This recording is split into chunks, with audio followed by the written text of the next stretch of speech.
Today we are going to deal with the remaining portion of our previous topic that had been started, that is friction in general. And in friction we had learned about wedge friction in the previous class, and in today's class we will be dealing with ladder friction and belt friction. So I want you guys to read this part and try to understand what is the meaning of it. Just take 1 minute, read it, and explain to me the significance of what this is telling me.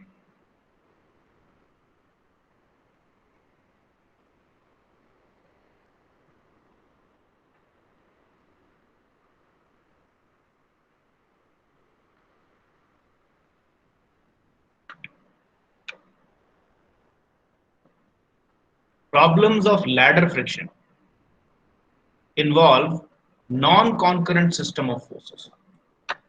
What is the meaning of non-concurrent? इसका क्या मतलब होता है, किसी को याद है क्या? एक ही पॉइंट नहीं है। नॉन कॉन्करेंट का मतलब होता है एक ही पॉइंट से पास होने वाले, ठीक है? So non-concurrent would essentially mean forces that do not pass through a common point. और wedge friction में, if you remember what we did in wedge friction, whenever we made a free body diagram of some wedge, there was a normal reaction at all surfaces. There was friction, there was weight, there were a lot of forces involved. But if you take the resultant of a few forces at some surfaces, and if you consider all the forces together, then you would have seen that all the forces would essentially have passed through the same point.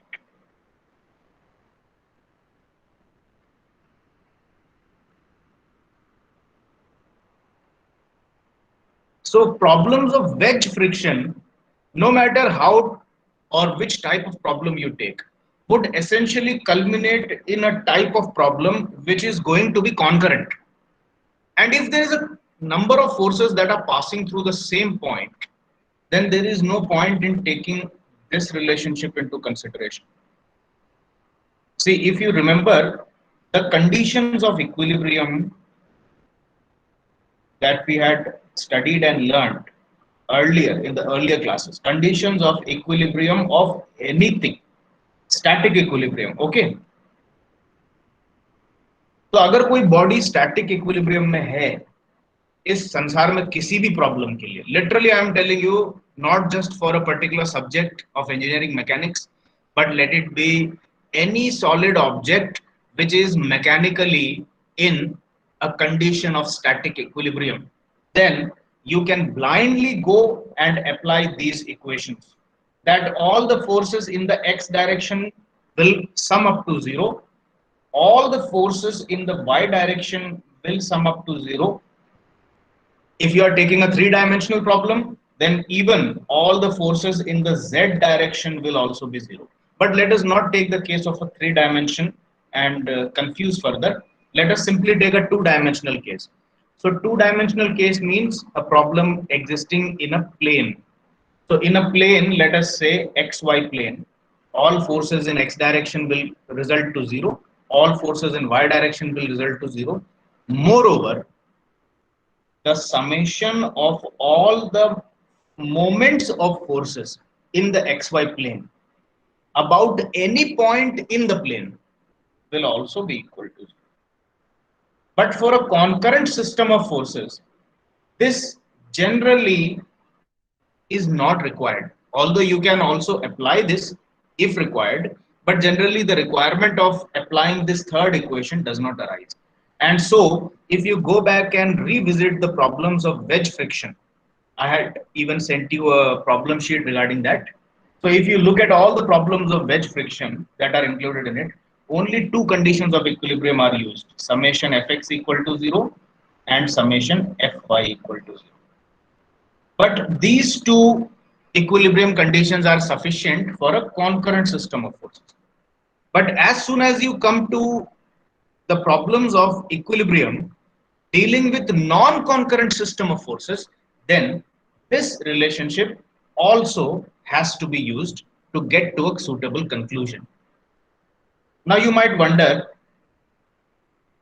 how do you know whether a system of forces is a concurrent system of forces or a non-concurrent system of forces? That is very easy to see. We have already dealt with non-concurrent systems of forces. For example, if I take a simply supported beam, this is point A, this is point B, and I place some weight at some random location over the simply supported beam, then this simple problem is a problem of non-concurrent system of forces. Now, obviously, as you can see, that the rod is being pressed from above with a weight of W, and the two simple supports will automatically generate reactions of Ra and Rb.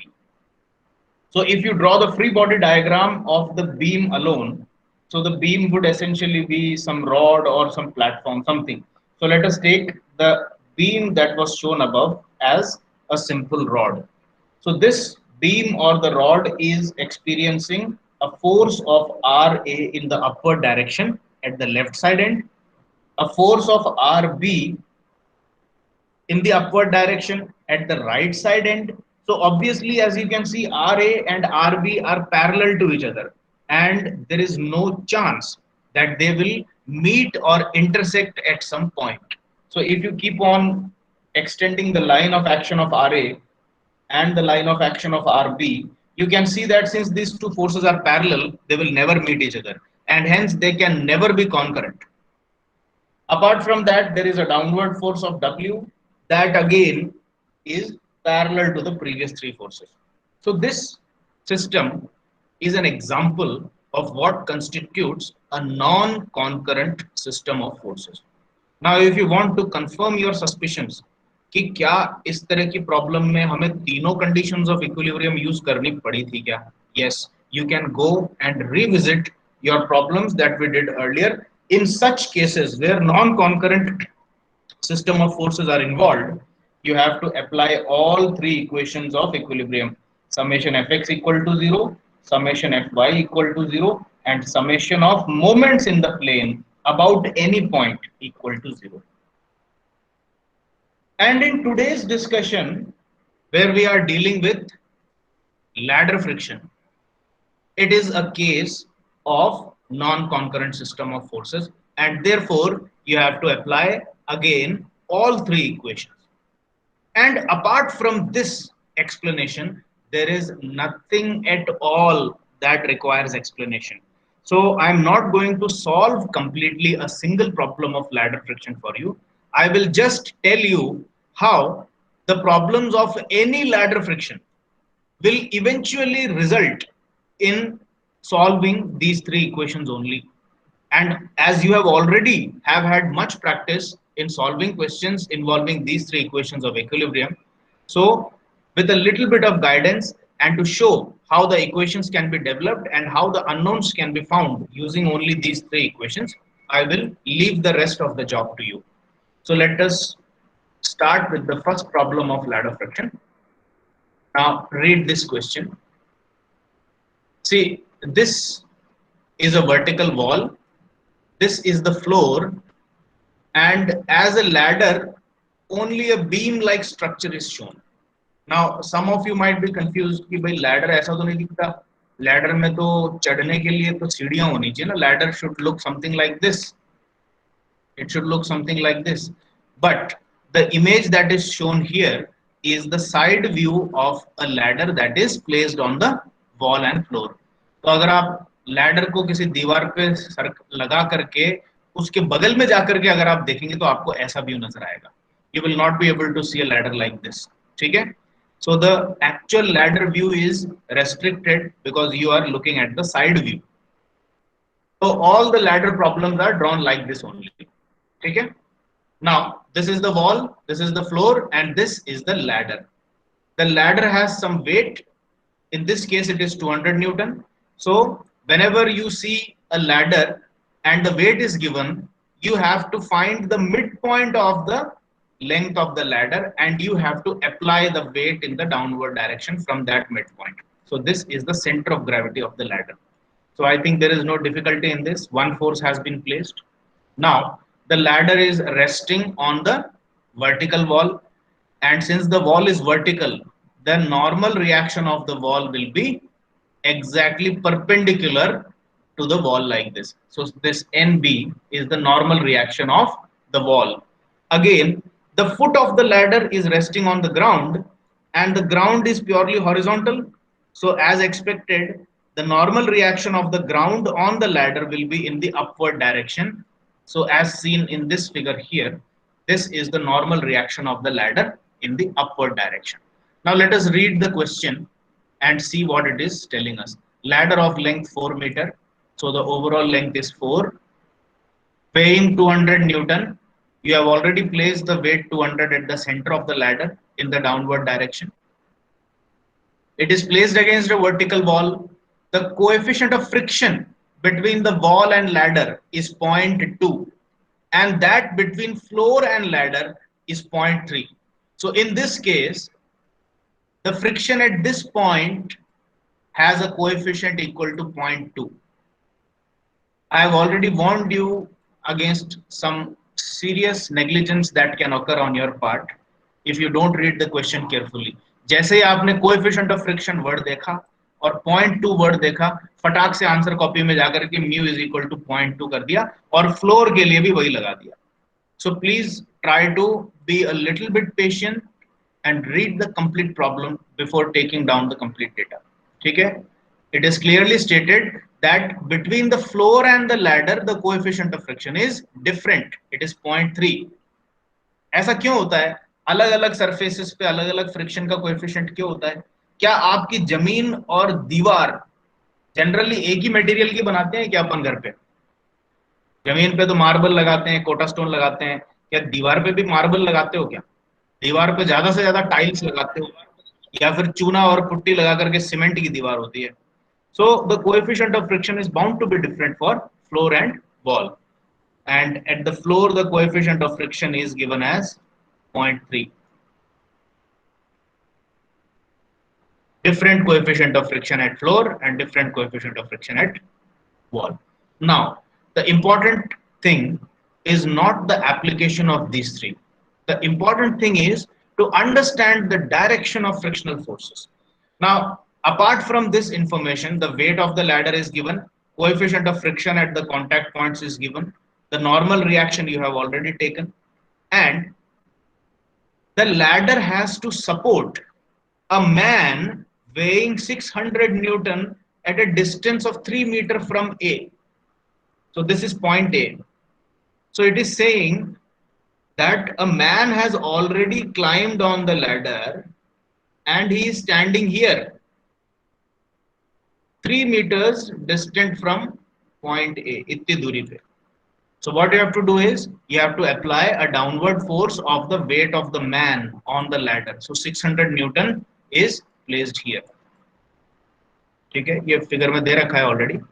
The 600 Newton is placed here. So the ladder has two forces.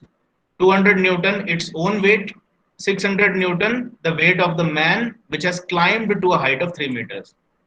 Then apart from that, normal reaction is there, and the thing that has to be decided is the force of friction. Calculate the minimum horizontal force to be applied at A to prevent slipping. Let us remove all this and understand the question what it is. See, 200 Newton here, 600 Newton here, normal reaction here, normal reaction here. Now let us see in which direction is the slipping of the ladder impending. You tell me, will the ladder automatically climb upwards when the weights are applied on the ladder, or will it try to slip downwards? So when this end of the ladder is slipping downward, this end of the ladder will have a tendency to slip in the backward direction. I think you understand this already. ठीक है, इसमें ज्यादा logic है नहीं. जब सीढ़ी फिसलेगी तो ऊपर वाला सिरा नीचे को सरकेगा और नीचे वाला जो टिप है वो पीछे को सरकेगा. This is the impending motion when weight is applied. Okay, so what will be the direction of friction at these 2 points? You tell me. Impending motion देखना होता है फ्रिक्शन का डायरेक्शन देखने के लिए. ये वाला सिरा impending motion इसका नीचे को है, तो फ्रिक्शन किधर को होगा? In the upward upper direction. Side, upper direction में. ये वाला टिप जो है इसका impending motion पीछे को सरकने का है, तो इसका फ्रिक्शन का डायरेक्शन क्या होगा? In this आगे की तरफ, राइट right side की तरफ. And that is shown here. Friction force at A is in the right side direction. Friction force at B is in the upward direction. And now this image that you are seeing is the free body diagram. तो problem आपको ये कह रहा है कि इसमें friction और ये सब तो लगा हुआ है, लेकिन इसका खुद का वेट 200 और आदमी का वेट 600 मिलाकर के ये सीढ़ी फिसलने वाली है. तो इसको फिसलने से जस्ट रोकने के लिए इस सिरे पर ये एक्सटर्नल फोर्स कितनी लगा के रखनी पड़ेगी. इसको इन्होंने एफ ए लिया है. You can just take it as force applied P. ये देखो, ये फोर्स आपने लगा रखी है P. So this is what you have to find कि कितना मिनिमम पी लगा के रखने से ये सीढ़ी जस्ट फिसलने से रुक जाएगी. The angle eight which originally the ladder is placed is 60 degrees. So this 60 degree is not going to change because you have prevented the ladder from slipping, just prevented the ladder from slipping. ठीक है. So in the free body diagram, look at the forces that are applied. 600 downward, 200 downward. Friction at A, right side. Friction at B, upward. Normal reaction at B, horizontal. Normal reaction at A, vertical. Applied force, not FA, applied force is P. So these are all the forces. This is the free body diagram of the ladder. And since it is Sir, हाँ बोलो. Sir applied force P right direction में, तो friction भी right direction में, ऐसा क्यों? Friction तो opposite होता है ना. भाई आप इस फोर्स से लैडर को आगे को सरका थोड़ी रहे हो. ये फोर्स कब लगानी पड़ी थी? जब 200 और 600 के दोनों के कंबाइंड वेट के चलते ये लैडर इधर को फिसलने जा रही थी. समझ रहे हो? तो ये लैडर की टेंडेंसी तो इधर को फिसलने की है. तो अगर ये फिसलना चालू हो रही है यहाँ को, तो फ्रिक्शन तो इधर को ही लगेगा. अब फ्रिक्शन भले ही इधर को लग रहा है, ये फिसलने जा रहा है इस डायरेक्शन में, तो आपको फोर्स किधर लगानी पड़ेगी? फिसलने से रोकने के लिए फोर्स भी इधर को ही लगाओगे. और इसीलिए पी और एफ ए का डायरेक्शन एक आ रहा है. क्लियर हुआ आपका? सर एक बार और समझा दो. देखो वापस से बताता हूँ. पी फोर्स अभी नहीं लगा रखी है आपने. You have not applied P. ठीक है. Just consider this case where 600 is applied here, 200 is applied here. There is friction, yes, in the upward direction, but still, due to the combined effect of 600 and 200 newtons, this ladder is going to slip. भाई friction अगर किसी surface पे है तो इसका मतलब ये थोड़ी है कि वो फिसलेगी नहीं. फ्रिक्शन को ओवरकम भी तो कर सकती है ना फोर्सेस. तो ये 600 और 200 न्यूटन भारी पड़ गया इस लैडर पे, इस कारण से ये फिसलने जा रही है. तो अब ऊपर को फ्रिक्शन लग रही है भले से, लेकिन ये तो फिसलेगी नीचे को. और उसी तरीके से ये वाला पॉइंट किधर फिसलेगा? अगर फिसलना स्टार्ट हो ही गया तो ये इधर को फिसलेगा. लेकिन ये इधर को फिसल तो रही है, तो इंपेंडिंग मोशन अगर इधर को है तो इस पॉइंट पे फ्रिक्शन का डायरेक्शन किधर होगा? ये अपन पहले ही एस्टेब्लिश कर चुके हैं कि इस डायरेक्शन में होगा फ्रिक्शन एट पॉइंट है. ठीक है. अब आपने क्या किया? आपने बोला कि सीढ़ी फिसल रही है, तो आपने P को अलग से ला करके किधर अप्लाई करोगे? उस डायरेक्शन में अप्लाई करोगे जिस डायरेक्शन के ऑपोजिट में आपका फिसलना हो रहा है. तो अगर फिसलना इस डायरेक्शन में है तो फोर्स तो इधर को ही लगाओगे ना आप. अब फोर्स ऑफ फ्रिक्शन तो ऑलरेडी इधर को लगा चुके हो आप. Force of friction due to the impending motion of this point has already been applied beforehand. P के लगने से पहले ही आपने FA का वेक्टर यहां पर रख दिया है. लेकिन FA के इस डायरेक्शन में होने के बावजूद फिसल रही है ये, तब जाकर के P लगी है. तो अब बताओ क्या P और FA एक ही डायरेक्शन में नहीं बनेंगे इवेंचुअली? बनेंगे सर. अब क्लियर हो गया ना? Yes sir. Force of friction हमेशा इंपेंडिंग मोशन को देख के बनाओ, और इंपेंडिंग मोशन को प्रिवेंट करने के लिए आप पी लगाते हो। कई दफे आपसे लैडर फ्रिक्शन की प्रॉब्लम में ये पी यहां पर ना लगवा करके ये भी पूछ सकते हैं कि मैं इस सीढ़ी को ऊपर को कितनी फोर्स लगा करके पकड़ के रखूं जिससे ये ना फिसले। ऐसे भी चेंज कर सकते हैं प्रॉब्लम को, ठीक है। ऑल्टरनेटिवली आपको ये भी कह सकते हैं कि कोई आदमी इसको पी फोर्स से खींच रहा है ऊपर, तो इस कारण से ये लैडर ऊपर फिसलने वाली है। तो अब ये बताओ कि नीचे से मैं इसको कितनी फोर्स लगा करके खींचूं जिससे कि ये प्रिवेंट हो जाए। तो there are a lot of iterations in which the applied force can be found in a case of ladder friction. तो आपको इन सारे केसेस के लिए सिंपल लॉजिक लगाना है, ठीक है। अब आपने सपोज मैं क्वेश्चन ऐसा पूछता हूं, let us take a small example, ठीक है। मैं ये बोल रहा हूं कि ये 600 न्यूटन इस पे खड़ा है, 200 न्यूटन भी इधर है, but with an external force of let us से 1000 Newton, somebody standing on the roof, यहां पर छत है, इस छत पे खड़ा होकर के कोई आदमी यहां से इस पॉइंट को पकड़ करके ऊपर खींच रहा है 1000 न्यूटन की फोर्स से। So now what is going to happen is the man and the ladder they are all going to be pulled upwards. अब जब ये अपवर्ड पुल आ गई 1000 की, तो इंपेंडिंग मोशन कैसा हो गया?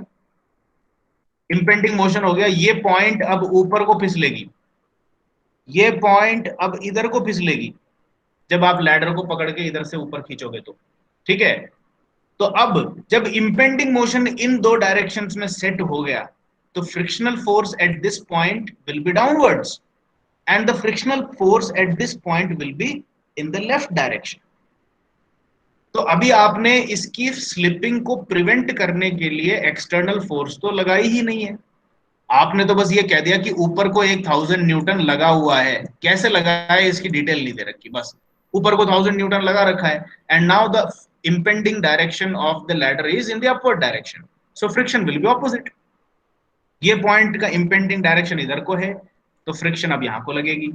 अब आपसे ये पूछा जा रहा है कि इस पॉइंट का impending मोशन तो इधर को है, और भले से फ्रिक्शन अभी यहां को लग रही है, लेकिन फिर भी इसके बावजूद ये आगे को फिसलने जा रही है। तो अब ये बताओ कि मैं इसको फिसलने के लिए कितनी फोर्स किधर को लगाऊंगा, ये क्वेश्चन आ जाए। तो क्या आपका इस पॉइंट पे पी इधर को नहीं होगा क्या? You have to prevent this point from going in this direction, so you have to apply the force in this direction despite the force of friction already acting in this direction। force of friction इस case में आपका साथ दे रही है, वो इसको आगे जाने से रोकने की कोशिश कर रही है, लेकिन रोक नहीं पा रही है, वो चल रही है, अभी भी लैडर अभी आगे को जा रही है, तो एक्सटर्नल फोर्स आपने पी लगाई। So once again you see P and F A come in the same direction. तो ये एज अ जनरल रूल मत लगाओ आप तो सिंपल लॉजिक लगाओ। इंपेंडिंग मोशन कहां को है ये देखो, उसके ऑपोजिट में फोर्स ऑफ फ्रिक्शन लगाओ। अब उस इंपेंडिंग मोशन को प्रिवेंट करने के लिए अगर एक्सटर्नल फोर्स भी लगा रहा है, तो वो इंपेंडिंग फोर्स उसी डायरेक्शन में लगेगी जहां, सॉरी, जो एक्सटर्नल फोर्स है वो उसी डायरेक्शन में लगेगी जो कि इंपेंडिंग मोशन के ऑपोजिट में है। That's all. अभी क्लियर हो गया कॉन्सेप्ट आपका? somebody please confirm. ठीक है। Yes sir. अब देखो, अब आपको इस फ्री बॉडी डायग्राम में से कुल मिलाकर के पी निकालना है, लेकिन अब इस पी को निकालने में बाधाएं क्या क्या है? एन ए नहीं पता, एफ ए नहीं पता, एफ बी नहीं पता, एन बी नहीं पता। These are the difficulties that are standing in the identification of force P. तो आपको अब इतनी चीजें नहीं पता और निकालना पी है वो भी नहीं पता, तो आपके पास अब तीन चीजों का सहारा है। Since this is a case of non concurrent system of forces, देखो नॉन कॉन्करेंट है ना, 200 न्यूटन और 600 न्यूटन पैरेलल हो गए, तो ये दोनों तो कभी मीट ही नहीं करेंगी फोर्सेस। जब मीट नहीं कर रही तो पूरा सिस्टम ही नॉन कॉन्करेंट हो गया, इसमें कोई शक ही नहीं है। So you have to use three equations of motion. X direction की सारी फोर्सेस को जीरो रखो, वाई डायरेक्शन की सारी फोर्सेस को जीरो रखो, प्रॉपर साइन के साथ। अपवर्ड फोर्स है तो पॉजिटिव, डाउनवर्ड फोर्स है तो नेगेटिव, और उन सबको ऐड करके इक्वल टू जीरो करो। ये आपको करना आता है, इसमें मेरे को ज्यादा एक्सप्लेन करने की जरूरत ही नहीं। एंड इवेंचुअली अप्लाई मोमेंट का sum equal to zero. But the thing with moments is you have to identify intelligently a point about which moments can be taken. भाई अगर ये सारी फोर्सेस इक्विलिब्रियम में हैं कि पी के लगने से जस्ट स्लिपिंग रुक गई है, तो इसका मतलब है कि ये सारी फोर्सेस मिला करके इक्विलिब्रियम क्रिएट कर रही है, और इसीलिए अपन ने इक्वेशंस ऑफ इक्विलिब्रियम लगाई है। अब इसमें ये पते की बात यह है कि इसके बारे में कोई गाइडलाइंस नहीं होती कि मोमेंट आप किस पॉइंट पे लगा रहे हो। मैं चाहूं तो लैडर के सेंटर के अबाउट सारी फोर्सेस के मोमेंट निकाल लो तो भी जीरो आएगा। मैं चाहूं तो बी पॉइंट के अबाउट सारे फोर्सेस के मोमेंट निकाल लो तो भी जीरो आएगा। और अगर मैं चाहूं तो ए पॉइंट के अबाउट सारे फोर्सेस के मोमेंट निकाल लूं तो भी जीरो आएगा। अब अगर अभी इसी जिज्ञासा को थोड़ी सी आगे बढ़ाएं, और अगर आप मुझसे पूछो कि भाई ये तो आइडेंटिफाइड लोकेशंस हैं, क्या मैं अपनी मर्जी से कोई अनजाना पॉइंट ले लूं, जैसे कि ये इस पॉइंट का कोई अता पता ठिकाना नहीं है, बस ऐसे ही आपने मजे मजे में ले लिया कि भाई ए से 1 मीटर दूर एक अनजान पॉइंट है, क्या मैं इस पॉइंट के अबाउट भी मोमेंट ले सकता हूं क्या? और अगर इस पॉइंट के अबाउट सारे फोर्सेस के मोमेंट का सम लूं तो क्या वो अब भी जीरो आएगा? द आंसर इज 100% आएगा। और सिर्फ ये पॉइंट ही क्यों, आप ये लो, ये लो, ये लो, और आप सीडी पर ही क्यों ले रहे हो? आप तो ये जो दीवार का कोना है इसके अबाउट ले लो, ये भी इसी प्लेन पे ही तो है। अरे इस पर भी क्यों ले रहे हो? सीडी के बाहर हवा में ले लो। यस, लिटरली ये जो 2 डायमेंशनल प्लेन है जिसमें ये पूरा गेम खेला जा रहा है, इस पूरे 2 डायमेंशनल प्लेन में किसी भी लोकेशन पे जो आपकी मर्जी है, जैसे कि ये कोना ले लिया, ये कौन सा पॉइंट है? ये हवा में है, ना तो सिड्डी पे है, ना दीवार पे है, ना जमीन पे है, हवा में एक पॉइंट ले लिया, और इस पॉइंट के अबाउट भी इस सिस्टम के सारे फोर्सेस का मोमेंट लोगे तो फिर से वही जीरो आएगा। ये इक्विलिब्रियम का खेल है ये। So if some n number of forces acting in horizontal, vertical, angular directions, whatever, if they are declared, if they are known to be in equilibrium, then in the same plane in which all the forces are acting, if you take any random point of your selection, of your choice, of your crazy attitude, जो मतलब पागलपन में जो point लेना है उस plane पे, उस पे ले लो, और उस पॉइंट पे सारे फोर्सेस का मूवमेंट ले लो, शर्तिया रूप से जीरो आएगा साहब। बिल्कुल, ये नियम है ये इक्विलिब्रियम का। लेकिन प्रॉब्लम सॉल्व करने के लिए, अननोन फोर्सेस को फाइंड करने के लिए आपको इस चीज की प्रैक्टिस डेवलप करनी पड़ेगी, इस चीज की इंटेलिजेंस डेवलप करनी पड़ेगी कि भाई मेरे को छूट तो है कहीं भी किसी भी पॉइंट पे मोमेंट लेने की, लेकिन क्या किसी भी पॉइंट पे मोमेंट लेने से समस्या का निवारण होगा क्या? नहीं होगा। आपको कोई ऐसी पॉइंट लेनी पड़ेगी जिसके अबाउट मोमेंट लेने से आपको फायदा मिले, आपको एडवांटेज मिले। So let me explain what I was saying theoretically till now. ठीक है, अब अपन सबसे पहले तो इसको बिल्कुल स्ट्रेटेजिकली लेते हुए चलते हैं। चलो अब सबसे पहले मैं summation F X equal to zero लगाता हूँ, इधर ही लगा लेता हूँ, यहाँ पर इमेज अपनी बनी भी है। तो पहले summation F X equal to zero, आप लोग मेरी हेल्प कर सकते हैं, ये इक्वेशन में अप्लाई कर रहा हूँ, प्लीज बताइए। मेरा एम है पी को पता करना, ये एफ ए को यहां से हटा दो आप, ठीक है, पी पता करना मेरा एम है। Apply F X equal to zero. एक जना जिसको कॉन्फिडेंस है वो जरा माइक ऑन कर ले और बताते जाए, इक्वेशन बनाओ।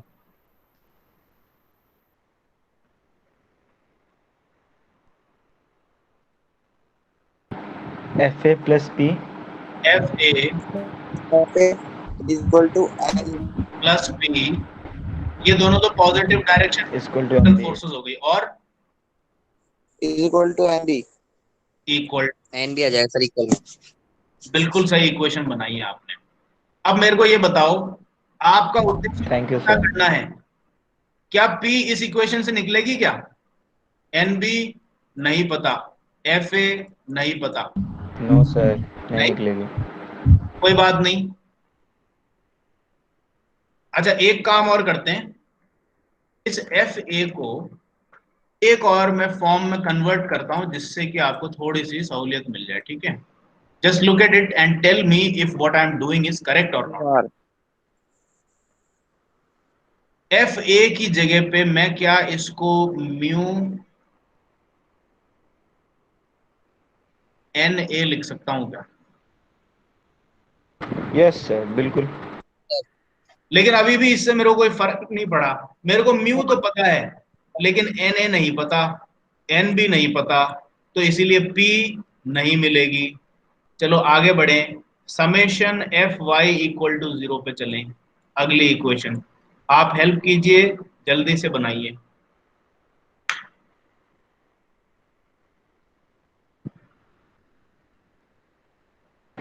Sir F B plus N A F B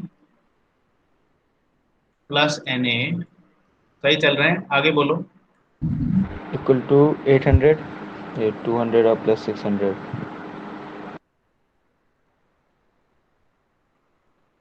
बिल्कुल सही।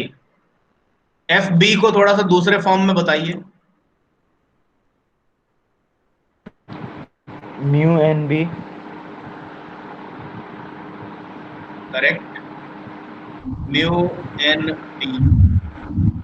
सर म्यू यहाँ इधर म्यू अलग होगा, तो इसको आप एक काम करो, यहाँ पर म्यू वन लिख लो, यहाँ म्यू पर टू म्यू ले टू लिख लीजिए, हाँ लो, वही। ठीक है? तो इसको आइडेंटिफाई करने यस के सर। लिए यहाँ पर मैं म्यू वन लिख रहा हूँ और यहाँ पर मैं म्यू टू लिख रहा हूँ। अब पता लग जाएगा आपको कि कौन से म्यू की बात हो रही है, ऊपर से ले लेना, ठीक है?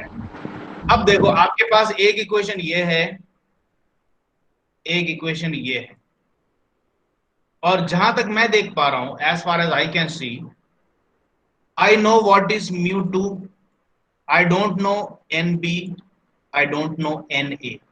अब देखो ये सदियों पुराना नियम गणित का लगाने जा रहा हूं। पहली इक्वेशन में कितने अननोन है? कितने अननोन? तो तीन तीन तीन। तीन अननोन है। तीन है सर। एक एन ए यस सर, नहीं तीन पता, है। टी नहीं पता, एन बी नहीं पता। So there are three unknowns in equation number one, ठीक है? इक्वेशन नंबर टू में जो ऑलरेडी वन में अननोन है उसके अलावा कोई अननोन दिख रहा है क्या? नहीं सर। नहीं है। एन बी पहले आ चुका है वन में, एन ए पहले आ चुका है। तो कुल मिलाकर के ये बताओ, इक्वेशन वन और इक्वेशन टू को अगर मैं मिला लूं तो टोटल अननोन अभी तीन हुए या पांच हुए? तीन होंगे sir. So there are three unknown quantities, ठीक है? There are three unknown variables and how many equations do I have? Two equations. और ये सिंपल मैथमेटिक्स का सदियों पुराना नियम है कि अगर आपको अननोन क्वांटिटीज इक्वेशंस को सॉल्व करके निकालनी है तो कम से कम उतनी इक्वेशन होनी चाहिए जितने अननोन हो। तो तीन अननोन को दो इक्वेशन से इस दुनिया में आइंस्टाइन भी नहीं निकाल सकता, इम्पॉसिबल है ये। तो अब क्या करना पड़ेगा? क्योंकि दो इक्वेशन से अपना काम नहीं बन रहा, तीन अननोन है, तो इसीलिए अपन तीसरी इक्वेशन भी बनाएंगे, और वो इक्वेशन है अपनी summation m equal to 0. Now I will show you how to select intelligently the point about which moment has to be taken. देखो मोमेंट की बात आ रही है ना, तो सीधे सीधे फिगर को देख करके फटाक से इक्वेशन नहीं बनाई जा सकती। You have to first identify a suitable point about which the moments have to be taken, ठीक है? तो अभी देखो सबसे बेस्ट कैंडिडेट्स जो मोमेंट के लिए पॉइंट सिलेक्शन के होते हैं, वो आपकी जिसकी एफबीडी बनी हुई है उस एफबीडी के ऊपर ही लेना सबसे इंटेलिजेंट डिसीजन होता है। अब आप देखेंगे कि ऐसा क्यों, आई विल एक्सप्लेन इट, ठीक है? लेट अस से कि मैं मोमेंट इस सेंट्रल पोजीशन के अबाउट लेता हूं। जनरली अपन को क्या है, जो सेंट्रल लोकेशन होती है वो सबसे ज्यादा भाती है। तो बोलोगे यार लैडर का जो सेंटर है उसी पे ले लो, वो सबसे सुंदर लग रहा है। तो अब देखो मेरे को किस किस की मोमेंट्स लेनी पड़ेगी। एन बी फोर्स ये जा रहा, तो इसकी वर्टिकल डिस्टेंस इस पॉइंट से कितनी होगी ये नापनी पड़ेगी। वो नाप लेंगे, कोई दिक्कत नहीं है। लेकिन एन बी इंटू डिस्टेंस करके एन बी अभी इक्वेशन में आ जाएगी, एफ बी ये जा रही, एफ बी की लाइन ऑफ एक्शन को एक्सटेंड करूंगा तो इस पॉइंट से मैं डिस्टेंस नापूंगा, कोई दिक्कत नहीं है, ये डिस्टेंस भी मैं पता कर लूंगा, लेकिन फिर भी मोमेंट कितना होगा, F B into this perpendicular distance, तो उसमें एफ बी भी आ जाएगी। तो अभी देखो इक्वेशन में कौन कौन सी चीजें आ गई, एफ बी आ गई, एन बी आ गई, 600 न्यूटन की लाइन ऑफ एक्शन ये जा रही, इसकी वर्टिकल डिस्टेंस भी नाप लूंगा, कोई दिक्कत नहीं है, लेकिन 600 इंटू वर्टिकल डिस्टेंस करूंगा तो ये पूरी चीज मुझे पता है, तो ये अननोन नहीं है, ठीक है। 200 की फोर्स आपके सेलेक्टेड पॉइंट पे से ही जा रही है, तो इसका मोमेंट जीरो होगा। देखो मोमेंट के पॉइंट के सिलेक्शन की ट्रिक यही है, ऐसा पॉइंट चूज करो फ्री बॉडी डायग्राम में जिसमें कि खूब सारे अननोन फोर्सेस उसी पॉइंट पे पड़ रहे हो जिसके अबाउट मोमेंट लिए जा रहे हो, तो उससे क्या है, उन सारे अननोन फोर्सेस की जो मोमेंट है वो जीरो हो जाती है। तो इसीलिए अब जैसा मैंने देखा, अगर मैंने जी को पॉइंट सेलेक्ट किया होता जो कि वैलिड है, तो मेरा काम नहीं बन पाता, मेरे और भी अननोन क्वांटिटीज इक्वेशन में आ जाती और भी मुश्किल बढ़ जाती। अब देखो एफ ए की डिस्टेंस, एफ ए का एफ ए इन्वॉल्व हो जाएगा, एन ए जो है वो इस पॉइंट से पास नहीं हो रहा तो एन ए भी इन्वॉल्व हो जाएगा, और आपकी जो अननोन पी है वो खुद इधर से जा रही है तो ये खुद भी जी पॉइंट से वर्टिकल डिस्टेंस लेकर के ये भी इन्वॉल्व हो जाएगा। तो अगर मैं summation M is equal to zero लगाता जी को पॉइंट लेकर के, तो P आ जाता, Na आ जाता, Fa आ जाता, Nb, Fb, ये सारे के सारे खिलाड़ी इस इक्वेशन में बैठ जाते आके, और आप कहीं आगे नहीं बढ़ पाते, आपकी गाड़ी वहीं अटक के रह जाती। या फिर अगर थोड़ा बहुत इनको सॉल्व करना भी पड़ता तो तीनों इक्वेशन में इतनी जगलिंग करनी पड़ती कि आपका पूरा टाइम वेस्ट हो जाता। Now look at an intelligent strategy. सबसे ज्यादा अननोन पॉइंट्स की लोकेशन कौन सी जगह पर है ये बताओ। ए ए पर पॉइंट पे सबसे ज्यादा अननोन फोर्सेस की लोकेशन की डेंसिटी ज्यादा है, बी पॉइंट पे आपको सिर्फ एन बी नहीं पता, क्योंकि एफ बी क्या है, एफ बी कोई दूसरा अननोन नहीं है, वो म्यू इंटू एन बी ही है, ठीक है। तो कुल मिलाकर के बी पॉइंट पे कितने अननोन फोर्सेस लग रहे हैं, सिर्फ एक एन बी ही तो अननोन है, तो इधर एक ही अननोन है। ए पॉइंट पे देखो, पी एक अननोन है और एन एक अननोन है, एफ ए को एक अननोन मत मानो क्योंकि एफ ए जो है वो म्यू इंटू एन ए है, ठीक है। तो मेरा इंटेलिजेंट डिसीजन ना तो जी पॉइंट का सिलेक्शन है ना बी पॉइंट का सिलेक्शन है, it is much better to select point A as the point about which moments have to be calculated. तो उससे फायदा क्या हुआ, पी फोर्स ए पॉइंट में से गुजर रही है तो पी का moment zero, N A force A point में से गुजर रही है तो एन ए का moment zero, F A force भी ए पॉइंट से गुजर रही है तो इसका मोमेंट भी जीरो। तो ये सारे प्लेयर्स जो हैं ये गेम से आउट हो गए। अब ए पॉइंट के अबाउट किन किन का मोमेंट बनेगा, 200 का बनेगा, 600 का बनेगा, म्यू एनबी का एफ बी बनेगा और एन और एनबी का बनेगा, और इन सारे खिलाड़ियों में सिर्फ एक ही अननोन रह गया एनबी। समझ में आ रही है आपको बात। तो अब अपन यस जल्दी सर। से काम करते हैं, अब अपन इसकी इक्वेशन को डेवलप कर लेते हैं और फिर देखते हैं कि ये पहले की दो इक्वेशंस के साथ में इसका रिलेशनशिप कैसा बैठता है। अब देखो, so taking moments about point A, तो अगर मैं आप यहाँ पे m सफिक्स a लिखता हूं तो इसका मतलब है I am taking moments about point a to be equal to zero, I get. अब देखो इन तीनों फोर्सेस का तो मोमेंट लेने की जरूरत ही नहीं है क्योंकि ये तीनों फोर्सेस ए पॉइंट से पास हो रही है। अब मेरे को ये बताओ, पहले मैं 200 वाले का मोमेंट लेना चाहता हूं, ठीक है। I extend the line of action of 200 and drop a perpendicular from a point to this line of action. The moment of a force is defined as the force itself multiplied by the perpendicular distance from the point about which the moment is being taken. ये 60 degree है, ये length कितनी है, point जी पे 200 लग रही है, जी से लेकर के ए तक की डिस्टेंस कितनी है, 2 मीटर। 2 2 मीटर। मीटर दे रखी है, तो ये यस 2 सर। है, तो ये डिस्टेंस कितनी हुई, ये परपेंडिकुलर डिस्टेंस देखो ये 2 है, ये 90 डिग्री, ये 60 डिग्री, बताओ ये डिस्टेंस कितनी है ए से लेकर के ये वाली?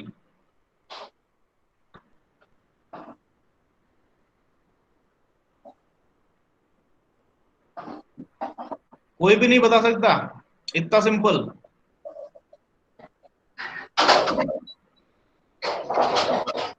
2 cos 60।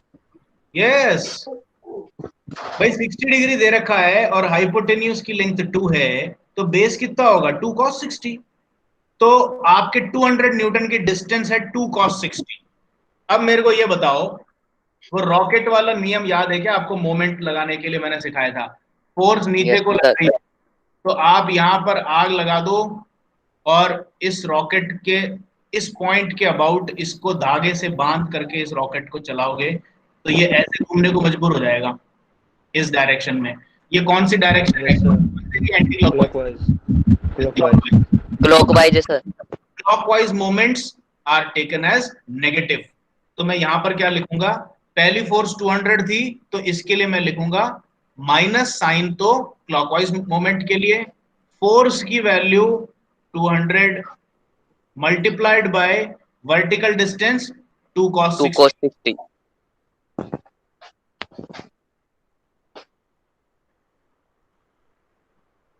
ये पहली फोर्स का मोमेंट ले लिया। चलो अब आगे चलें, सॉरी तो एक अलग जगह पे लिखता हूं, I should write it at some other location.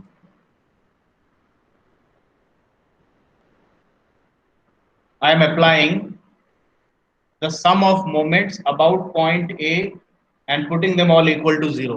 I will treat clockwise moments as negative and anti-clockwise moments as positive. ठीक है? पॉजिटिव। तो पहली वाली फोर्स मेरी लगी थी, एक बार अपन फिगर पे वापस चलते हैं। ये देखो,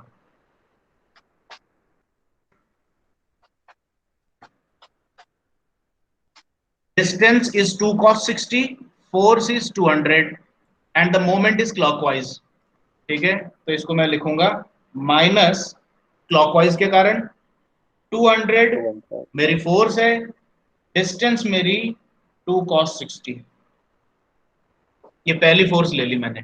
now let us go to the next force. Next force is 600 newton. It is applied at this point, point C. यहां से मैं इसका लाइन ऑफ एक्शन एक्सटेंड करता हूं, ए पॉइंट से इस लाइन ऑफ एक्शन पे परपेंडिकुलर ड्रॉप करता हूं। ये डिस्टेंस कितनी दे रखी है पॉइंट सी की? आपके पॉइंट ए से कितनी दे रखी है? 3 मीटर। 3 मीटर्स है। 3 meter. तो अगर ये 3 मीटर्स है, ये 60 डिग्री है, तो परपेंडिकुलर डिस्टेंस कितनी हुई? 3 cos 60। 3 cos 60 is the perpendicular distance. The force itself is 600 Newton acting in the downward direction. Rocket लगा के बताओ मोमेंट एक एंटी क्लॉकवाइज। Clockwise है sir. Clockwise sir. Again clockwise. तो क्या मैं इसको ऐसे लिख सकता हूं? Minus due to clockwise moment 600 is the force 600 into multiplied by 3 3 cos cos 60। the perpendicular distance। दूसरी फोर्स का मोमेंट भी ले लिया। अब आप देखो, क्या अभी तक जितनी मैंने क्वांटिटीज लिखी हैं उसमें कोई भी अननोन दिख रहा है क्या आपको? No sir. No sir. अभी तक कोई अननोन नहीं आया। आगे चलते हैं। पहली फोर्स हो गई, दूसरी फोर्स हो गई, अब आपके दो फोर्सेस और बचते हैं।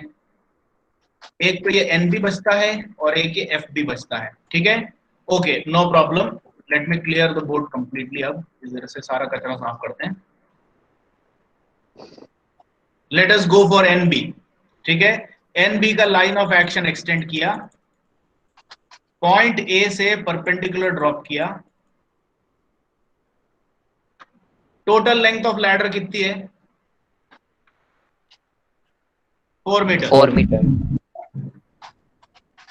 ये एंगल 60 डिग्री है। ये डिस्टेंस बताओ मेरे को।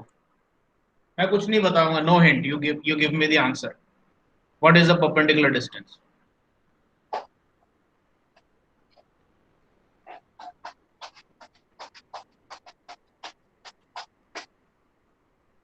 Four cos 60। गलत। 4 sin 60. और साइन 60। भाई अगर आपको कॉस लेना है तो ये 60 डिग्री है, तो ये 30 डिग्री हो गया। Yes sir. अब अगर ये डिस्टेंस मैं पूछता हूं तो ये 4 cos 30 होगा। लेकिन अगर Yes, आपको sir. ये नहीं लेना तो आप ये देखो, ये लाइन जो लाइन ऑफ एक्शन है और ये बॉटम लाइन, ये दोनों पैरेलल हैं, तो ये एंगल कितना हुआ, ये 60 डिग्री हुआ, 60 degree. ठीक है, क्योंकि ये एंगल और ये एंगल सेम होंगे। अब अगर ये 60 डिग्री है तो ये जो वर्टिकल लाइन है ये परपेंडिकुलर बन गई। Now perpendicular upon hypotenuse is sine theta, so this unknown quantity is 4 sin 60, Sin not 60. cos 60। ये चीजें बहुत जरूरी है, आपके कॉन्सेप्ट सही होने के बावजूद आप ऐसी मिस्टेक कर दोगे तो आपका पूरा प्रॉब्लम गलत हो जाएगा, ठीक है। सो 4 sin 60 is the perpendicular distance, the force is NB, इसकी वैल्यू नहीं पता, NB रख लो इसको, कोई दिक्कत नहीं है। अब मेरे को बताओ, इधर रॉकेट से आग लगाई, इसका डायरेक्शन ऑफ रोटेशन कैसा होगा, क्लॉकवाइज या anti clockwise? Anti clockwise.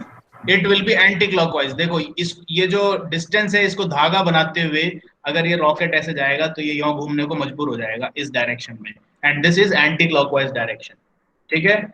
So anti clockwise is positive, तो NB फोर्स है, 4 sin 60 डिस्टेंस है, so I will include this plus due to anti clockwise direction NB is the force multiplied by 4 sin 60 is the distance। अब इसी तरीके से मैं अब कुछ भी हेल्प नहीं करूंगा, कोई हिंट नहीं दूंगा, अब एक फोर्स आपके सिस्टम में बची हुई है। देखो आपने 200 का मोमेंट ले लिया, 600 का ले लिया, NB का ले लिया, अब FB बचता है।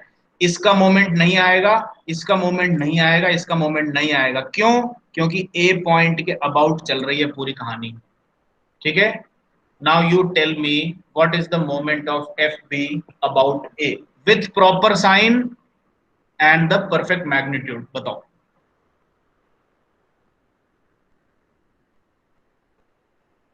FB अपवर्ड डायरेक्शन में, ये ध्यान रखना, we are talking about this।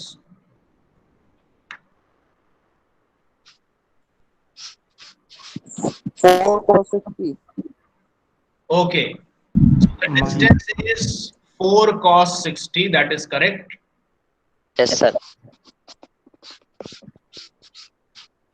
Force is FB, ठीक है, minus FB into 4 cos 60। Minus FB आएगा क्या? Plus FB आएगा sir.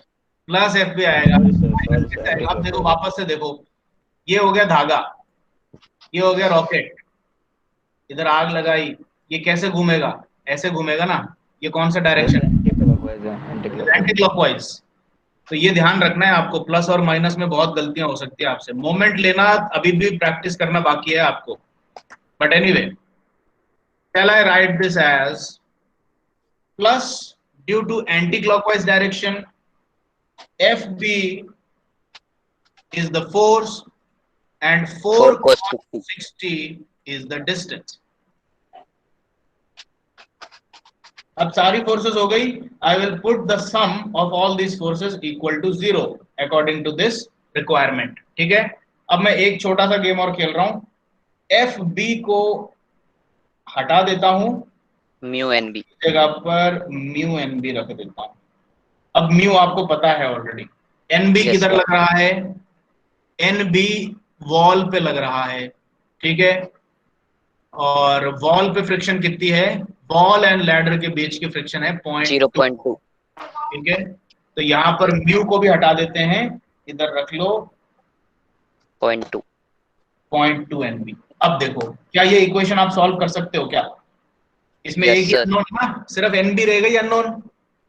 From this equation you will know the value of NB and now you bring it to the next equation. आपकी vertical direction की forces का मैं एक बार equation लिख देता हूं, आप खुद अपने पेपर पे लिखो एक बार, या फिर चलो यहां पर ही लिख देते हैं। वर्टिकल फोर्सेस की इक्वेशन एक और बार बताओ, FB mu NB plus NA plus NA Equal to 800।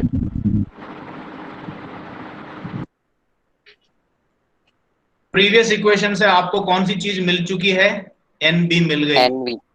तो क्या इस इक्वेशन को यूज करके एन ए निकाल लोगे? आराम Yes, से आ sir. जाएगा। ठीक है, अब एन ए भी मिल गया, एन बी भी मिल गया। अब हॉरिजॉन्टल फोर्सेस की इक्वेशन क्या थी? P Plus mu N A mu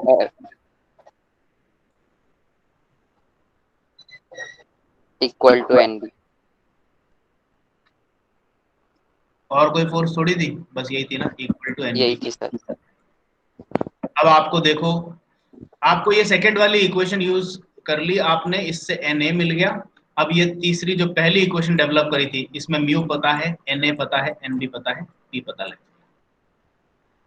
इस तरह की प्रॉब्लम्स होती है लैडर फ्रिक्शन की।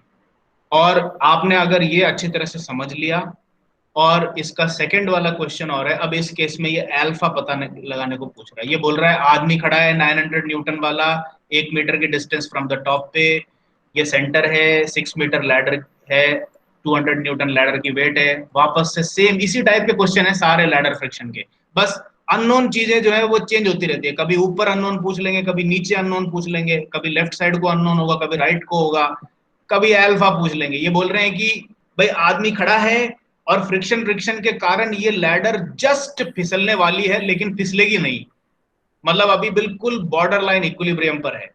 तो ये पूछ रहा है कि ये कितना अल्फा पर ऐसा इक्विलिब्रियम आपको प्राप्त होगा। वापस से वही सेम कहानी रिपीट करनी है, 3 इक्वेशंस बनाने हैं, summation F X, summation F Y और समेशन एम इक्वल टू 0। और अब की बार भी आप एम सेंटर पे ना लगाएं, या तो इधर लगाएं या फिर इधर लगाएं, क्योंकि इन दोनों केसेस में एक एक अननोन ही है। तो इससे फर्क नहीं पड़ेगा कि आप यहाँ पे मोमेंट लगा रहे हो चाहे यहाँ पे मोमेंट लगा रहे हो, इससे कोई फर्क नहीं पड़ेगा। You will get the same amount of difficulty और इजीनेस, जो भी कह लो। So please try to do sir it. Last वाले हाँ, क्या बोल रहे हो? लास्ट वाले क्वेश्चन में पी कितनी आई है? पी ये सॉल्व्ड एग्जांपल है, ये रहा 61.76। इसका सॉल्यूशन पूरा इसमें मैंने लगा रखा है, आपको कहीं और जाने की जरूरत नहीं है, आपको सब इसी में मिल जाएगा। ये शीट मैं अभी शेयर कर दूंगा आपके साथ, और नेक्स्ट क्लास में जो बेल्ट फ्रिक्शन अपन को डील करना है वो भी इसी टॉपिक के अंदर है, इसी प्रॉब्लम शीट के अंदर है। तो इसको नहीं आप सर, अभी ना मैं पढ़े। हाँ, क्या पूछ रहे ये हो? ना, ये इसमें जो फ्री बॉडी डायग्राम बना हुआ है, ये तो अपने को ही बनाना पड़ेगा, ऐसे बना हुआ थोड़ा ना आता है उसमें। ये आपको बनाना पड़ेगा, तो इसीलिए मैंने आपको बता दी थी ना भाई, जैसे आपको प्रॉब्लम में ये मिलेगी, ये डायग्राम मिलेगा, बाकी ये जो फोर्सेस हैं ये सारे आपको लगाने पड़ेंगे। लेकिन ये तो आता है ना आपको, भाई B point Yes, sir. Vertical है तो इस पे नॉर्मल रिएक्शन हॉरिजॉन्टल होगा, ए पॉइंट पे हॉरिजॉन्टल सरफेस है तो नॉर्मल रिएक्शन वर्टिकल होगा, और फ्रिक्शन का डायरेक्शन इंपेंडिंग मोशन से देखना, ये सारी चीजें मैंने आपको बता दी है। तो ये पहले आपको फ्री बॉडी डायग्राम बनाना पड़ेगा, फिर उसके बाद 3 इक्वेशंस ऑफ इक्विलिब्रियम लगानी पड़ेगी, और उससे आप कोई भी अननोन निकाल सकते हैं। ठीक है, तो लैडर फ्रिक्शन Yes, sir. के ऊपर आपको अभी कॉन्फिडेंस आया है कि नहीं आया है?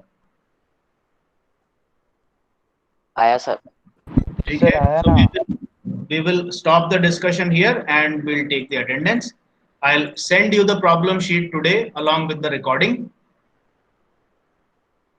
एक मिनट आप यहीं पे बने रहिए, मैं इसको रिफ्रेश कर लेता हूँ। 47 पीपल शो कर रहा है।